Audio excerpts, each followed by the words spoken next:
Hi, and welcome to the Marvel Rivals Hero Experience, where I summarize the journey and experience of learning and or mastering a hero in Marvel Rivals. Today I have my number one main, the baddie of the underworld, Hela.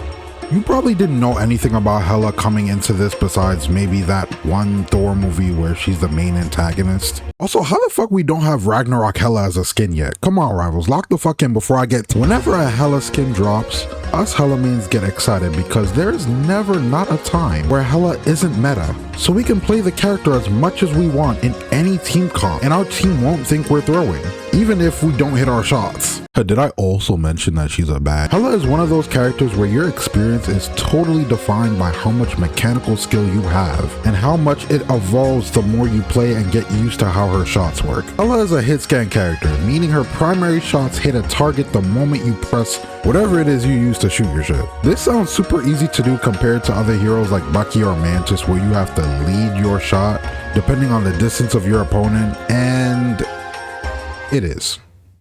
It is easier, but you still need to make sure you don't have the aim of a Moon Knight player without an AUG to fully utilize her. In this case, the practice range is your best friend. You'll be hanging out with them for hours and hours, perfecting the right settings for you to hit all your shots with. I would say this is the case for all hit scan heroes, but once you've done it with one, you've pretty much done it with all. The biggest strength you'll have playing Hela is your complete and utter domination over any other poke-like hero. If the enemy team has any type of poke hero looking to assert their dominance, it is basically your job to put them in their place and remind them who really runs these meta streets around here. Unless it's Hawkeye. Fuck that guy. Hela does so much damage from any range, it's kinda ridiculous.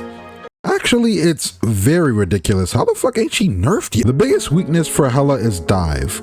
Or, well, it's supposed to be. The only real dive that truly feels like they hard counter Hela would be like dive tanks with shields or movement, or certain dive DPS like BP, Daredevil, or even Spider-Man if you're good enough.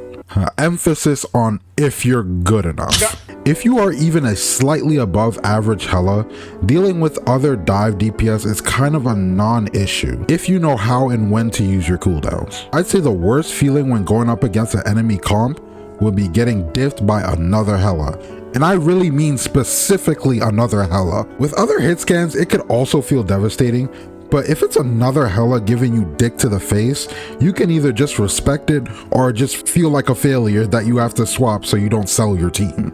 Hey, you may not have won the battle, but at least you can still win the war. Our least valuable ability as Hela mains would probably be our ult. It's kind of staggering how less of value you can get popping this and being blocked by Strange for like 90% of it, rather than just playing target practice with your opponents and casually killing 3 people.